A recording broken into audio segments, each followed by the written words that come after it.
Hey, so to save everyone time, just kind of gonna hop right into this. Um, Start off, Amendment 2 is gonna be one of the first things you're gonna see on the ballot. And if I'm reading word for word a lot, it's because I am. But basically, what it does is it's allowing sports betting to be legal, and it'll create a lot of licenses for businesses to have sports betting in their venues. So it'll work in casinos, it'll work at stadiums. It'll help with like mobile sports betting as well. You can do it on a lot more apps. Um, and what this is going to do is it's going to create revenue through licenses for the state. And it's also on revenue created, like profit created through gambling, is going to have like a 10% tax that is going to go back to the state. I'm not sure if that applies to just the venue or if it applies to the individual or both. I tried to find out and I don't know. Um, but either way, there's going to be a 10% tax on revenue, and they expect this to cost a little bit. It's going to cost $666,000 upfront, and then every year to maintain it's going to be another $5.2 million. And then with all the revenue, everything is going to go immediately to maintaining costs. And then afterwards, everything, once all the costs are covered, like wages by people who are working and all that, once all that's covered, the remaining money is going to go to education. I assume just to funding schools. I don't really know fully. I tried to figure that out too. All it said was education. So essentially, Amendment 2 is, hey, do you want sports betting to be legal? That's it. And revenue will come off of the backs of those who are gambling, which, I mean, free to do what you want with your money. Moving on to Amendment 3 is essentially just abortion and whether or not it should be up to the woman, yes or no. If yes, they also, it's promised that in job like positions, there won't be any discrimination against women who have received an abortion. It's healthcare, in my opinion. But if you vote no, it's still prohibited by Missouri. But Amendment 3 is literally just, hey, we never actually voted on abortion. We just kind of made it not legal. So here you go. You can vote on it. Amendment 5 is allowing a casino to open up on the...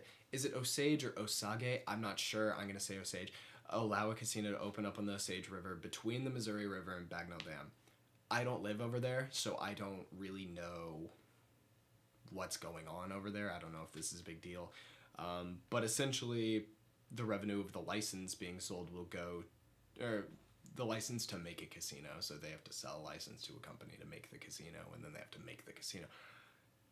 Essentially, that money will go to early childhood literacy programs, and then I assume all taxed revenue from then on will go to like the regular things that go to casinos. I don't know. But if you live in that general area, it's basically, hey, do you want a casino here? Yes or no? I guess it goes to everybody else, but yeah. Amendment 6. Okay.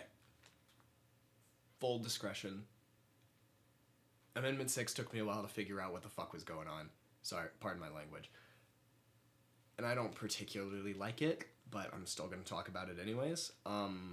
So Amendment 6 is basically, if yes, judges can send out arrest warrants for people who have, like, unpaid fines and overdue fees that they have not paid off. And this will go and allow police officers to arrest said people. Then the state will take their stuff, they will collect it and sell it to pay off their fines, which will also the money that is created from this will also go to pay for the retirement of sheriffs and attorneys. So, in my opinion, I'm being biased on this one, and this one mostly only. This would take away from the police protecting, and they would go and they would be harassing people who are just too poor to pay back their debts, and they would go and arrest them, and they would sell everything they have to pay back their debts and then to retire more comfortably. that is it. That is all it does. So I don't like that. Anyways, on to Amendment 7. Basically what it's doing is changing the language on ballots to be simpler, and in places that don't already have ranked choice voting, it will be banned. Hopefully you guys know what ranked choice voting is, but if you don't, it rocks. It's genuine. It's great. Instead of saying, hey, I want this person and this person, or this person or this person, there's a list of people, and you can be like, hey, I want this person the most, this person the second most, this person the third most, and it keeps going down. And say the person you voted for first, super unpopular, they had like 3 people vote for him. Those 3 votes will go to the next person they voted for, and it keeps going down until one person has a certain percentage. I believe it's like over 50%, obviously, but I think it's the most fair way to have the most voice. So yeah, if you want to have simpler language and also to ban ranked choice voting, they go one together. If you vote yes, that will be banned. If you vote no, it'll be the way it currently is, and things have been changing steadily. I don't know. And then last but not least is Proposition A, which is a steadily increase of minimum wage. And by the time it hits 2026, it is aimed to be at $15 per hour. And it will also require businesses with 15 or more employees to give 1 hour of sick pay for every 30 hours that employee has worked. So Proposition A is just very labor friendly.